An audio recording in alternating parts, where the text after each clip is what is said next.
Notre secours est dans le nom du Seigneur qui a fait le ciel et la terre. Aujourd'hui, grand changement. Aujourd'hui, j'ai décidé que on allait arrêter pour un petit moment la lecture des Actes des Apôtres. Pas de panique, on reprendra les Actes des Apôtres après. Mais moi, je me dis que les Actes des Apôtres, c'est très narratif. À côté, j'ai beaucoup de lettres qui sont moins narratifs. Et si jamais je veux optimiser l'expérience utilisateur, vous, votre confort de lecture, j'ai plutôt intérêt à faire une pause au milieu de mon histoire pour vous intégrer 2 lettres fondamentales. Ça permettra d'ailleurs de comprendre en profondeur la pensée de Saint Paul parce qu'on a commencé à l'explorer là avec la lettre aux Galates. Alors autant aller jusqu'au bout. Vous êtes dans la pensée de Paul, là où sa pensée est en train d'atteindre sa plus grande maturité. Et bien maintenant, ça y est, le génie explose. Vous allez avoir 2 très grandes lettres qui vont sortir, la lettre aux Romains et les 2 lettres aux Corinthiens. Alors à quelques années près, c'est exactement ce moment où Paul est en train de les écrire. Donc pause dans les Actes des Apôtres qu'on reprendra après. Mais vous inquiétez pas, je vous bichonnerai, je vous dirai exactement où on en est. Tout le monde va très bien raccrocher les wagons, ça va très bien se passer. Mais c'est en ce moment qu'il faut lire Romains et Corinthiens. Du coup, je vous parle d'abord de la lettre aux Romains. Parce que ce podcast est bien construit, on va lire la lettre aux Romains juste après la lettre aux Galates, qui reprend les thèmes mais en les développant d'une manière plus ample et plus approfondie. La lettre aux Romains, c'est le livre génial de Saint Paul. C'est très simple, si jamais il y avait un livre à garder à part les évangiles, c'est celui-là. C'est le premier traité de théologie fondamentale et c'est le modèle de tout traité de théologie fondamentale. Il y a un sommet là qui n'a jamais été dépassé depuis. Enfin, c'est l'acte de naissance de la théologie chrétienne, ou presque. Sauf que cette lettre, vous allez voir, elle se mérite. Donc à mon avis, vous serez content de m'avoir comme commentateur. Ça, c'est pour vous montrer l'importance de cette lettre. Maintenant, j'en viens à Rome. Pourquoi cette lettre aux Romains? Paul écrit à une église qu'il n'a pas fondée, mais qu'il aimerait bien aller voir. Ce qu'il faut comprendre, c'est que Paul, lui, il a été député à l'évangélisation des nations païennes. Et c'est quoi la capitale des nations païennes? C'est Rome. S'il y a une lettre que saint Paul ne veut pas louper, c'est celle-là. Il va exposer l'évangile, c'est-à-dire il va exposer ce qu'il prêche, d'autant plus qu'on se souvient, tout le monde à côté est en train de lui tailler des croupières et en train de caricaturer sa pensée. Donc c'est double ou triple enjeu pour saint Paul. Donc je peux vous dire qu'il a passé du temps à l'écrire, celle-là. On va y aller gentiment, c'est ce que je vous disais, la lettre aux Romains c'est peut-être génial, mais elle se mérite. Aujourd'hui on va juste commencer par un très court passage, ce sera l'introduction. Je vous le redis, si jamais vous êtes perdu, pas de panique, vous avez un guide. D'ailleurs j'en profite, vu tout le temps que j'ai passé à penser mon architecture et mon plan de lecture, soyez sympa. Les liens sont en bas. J'étais encore hier soir jusqu'à 22h30 parce qu'il y avait une journée qui avait sauté, il y avait tous mes noms de fichiers qui avaient la mauvaise nomenclature. C'était la panique, j'ai cru que j'allais perdre 3 semaines de travail. Bah aidez-moi, les liens sont en bas, ça payera les patates de mes équipes. Et moi, je me dirais que quand je fais des heures sup et que je dors pas beaucoup, je le fais aussi pour vous parce que on forme une petite communauté, même si on s'est jamais vu. Mais enfin, on aura quand même passé du temps ensemble. Vous savez que je prie pour vous, hein? Bon, je parle trop. Lettre aux Romains, l'introduction, on se retrouve dans les commentaires.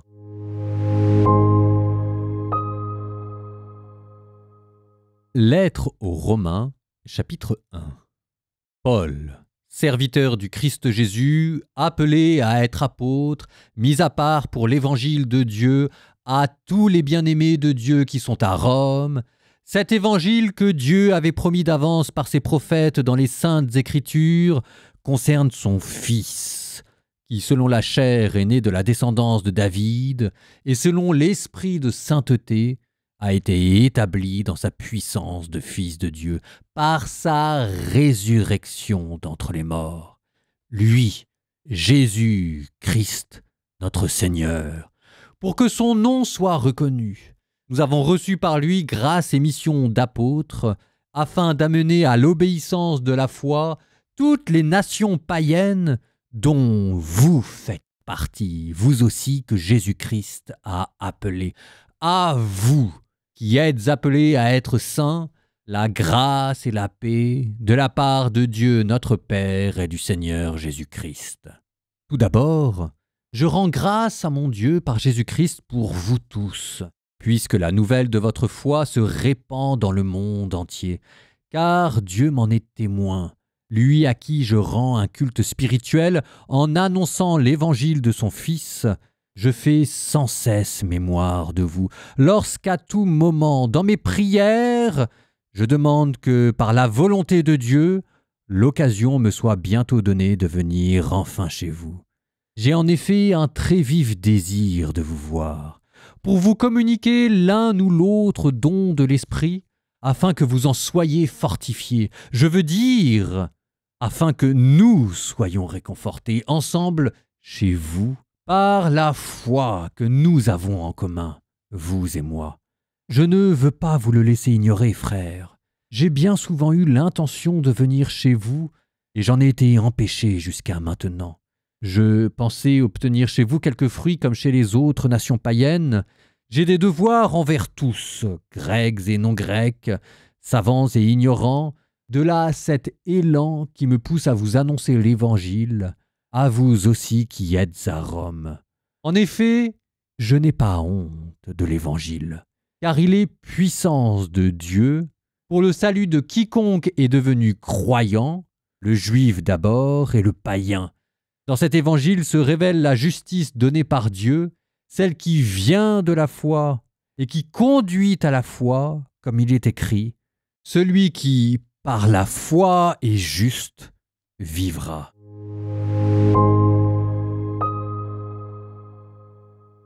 Bon, la lecture d'aujourd'hui a été courte, vous avez vu.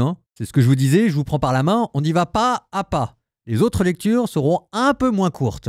Mais moi, ça me permet d'avoir plus de temps pour commenter un ou deux versets qui sont en fait les versets centraux parce que c'est là où Paul expose vraiment le fond de sa pensée. Tout le reste de la lettre aux Romains ne fera que reprendre ces deux versets. Donc c'est bien qu'on ait du temps pour se pencher dessus parce que vraiment il y a tous les mots-clés qui apparaissent là les uns à la suite des autres. Je vous la redonne, verset 16-17. « En effet, je n'ai pas honte de l'Évangile, car il est puissance de Dieu pour le salut de quiconque est devenu croyant, le juif d'abord et le païen. Dans cet Évangile se révèle la justice donnée par Dieu, celle qui vient de la foi et conduit à la foi, comme il est écrit, « Celui qui est juste par la foi vivra. » Le verset célébrissime de saint Paul.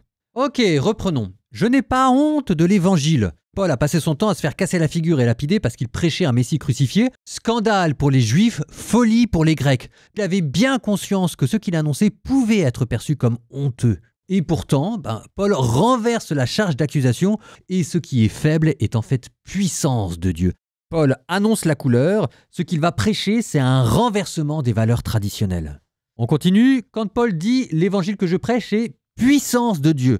Ça veut dire que ce qu'il va prêcher, c'est pas d'abord des idées, c'est pas un concept abstrait, c'est une force efficace qui opère dans l'histoire, c'est l'Esprit Saint qui agit avec puissance et qui fait des miracles. Le but de saint Paul, c'est que vous fassiez une expérience, l'expérience de Dieu. On continue, il est puissance de Dieu pour le salut. Un mot extrêmement important, on s'arrête 2 secondes dessus, je vous dis, on les enfile tous comme des perles là. Le salut, c'est d'abord 1. La libération du péché et de la mort. 2. Le salut signifie aussi la guérison. C'est pour ça que les miracles sur la guérison du corps sont aussi importants. Ça vous montre la guérison de l'âme derrière. 3. Ça signifie aussi la plénitude de vie. La vie éternelle, ou plutôt la vie dans l'esprit qui est déjà répandue dans nos cœurs. Et enfin, si on parle de salut, c'est parce qu'on se place sur le registre de l'urgence. C'était le sentiment d'une catastrophe qui allait arriver. Et c'est là où il faut quand même le rappeler. Il est question du paradis et de l'enfer. Alors, j'en profite pour vous rappeler un autre mot qui est très proche du mot de salut. C'est le mot de rédemption. Rédemption, on l'avait déjà vu, ça veut dire racheter. Racheter du péché, racheter de la mort. La petite chose que rajoute le mot de rédemption par rapport au mot de salut, c'est qu'il y avait un prix à payer pour ça. On rachète quoi. Et ce prix à payer, c'est justement Jésus qui l'a payé en donnant sa vie sur la croix. Bon, on retourne à la lettre aux Romains, on continue. Il est puissance de Dieu pour tous. Ça aussi, c'est une nouveauté radicale. On l'oublie, mais c'est quand même la première fois qu'on offre une religion qui s'adresse par-delà les Juifs à la terre entière. Le Juif d'abord, le Grec ensuite. C'est un thème qui sera développé plus loin dans le texte. Priorité du Juif, les promesses ont été faites à Israël. Et ensuite, on parle du Grec, ce qui est une métonymie pour désigner l'ensemble des non-Juifs. Dieu choisit un peuple en particulier pour le mettre au service du monde entier. C'est ce qu'on appelle le chemin de l'élection. On continue, car la justice de Dieu est révélée dans l'Évangile. Et on s'en sort plus, encore 2 mots-clés, le mot de justice et d'évangile. Je commence avec justice, qui est quasiment synonyme de salut et de rédemption. Ça vous a donné la justification, le fait d'être rendu juste. Alors, ça peut vouloir dire beaucoup de choses. Ça peut signifier d'abord une justice intérieure. Le fait de croire en Dieu, le fait de croire en Jésus, ça met dans votre âme, dans votre esprit, et j'allais dire même dans votre corps, toutes les choses à leur place. Et c'est ainsi que cette justification intérieure qui vient remettre en vous toute chose d'équerre droite devient une participation à un attribut divin, parce que la justice c'est une qualité de Dieu. Vous participez à sa rectitude, à sa fidélité dans ses jugements. La justification ensuite peut désigner une qualité légale, c'est-à-dire qu'on a enlevé la culpabilité, on a effacé la dette que vous aviez. Par amour, Dieu vous a pardonné. Et encore une autre signification, la justice ici, c'est parce que vous rendez à Dieu l'hommage qui lui est dû en reconnaissant comment est-ce que malgré votre infidélité, Dieu, lui, est resté fidèle à ses promesses. Et c'est ainsi que vous rentrez dans son alliance et dans l'accomplissement des prophéties. Saint Paul continue en disant, car la justice de Dieu est révélée en lui. En grec, apocalyptétai. On est dans le registre du dévoilement, de l'apocalypse des derniers temps qui sont arrivés. Et là, Saint Paul termine en parlant de la foi, car la justice de Dieu est révélée en lui qui va de la foi à la foi, car il est écrit, c'est une citation de l'Ancien Testament, « Le juste par la foi vivra ». C'est-à-dire qu'on vous a parlé de la rédemption, du salut, de la justification. Maintenant, la question, c'est comment est-ce que vous l'obtenez, et c'est là que Saint Paul met sa thèse, c'est par la foi que vous l'obtenez. Et pour le coup, ce sera toute l'argumentation de la lettre aux Romains.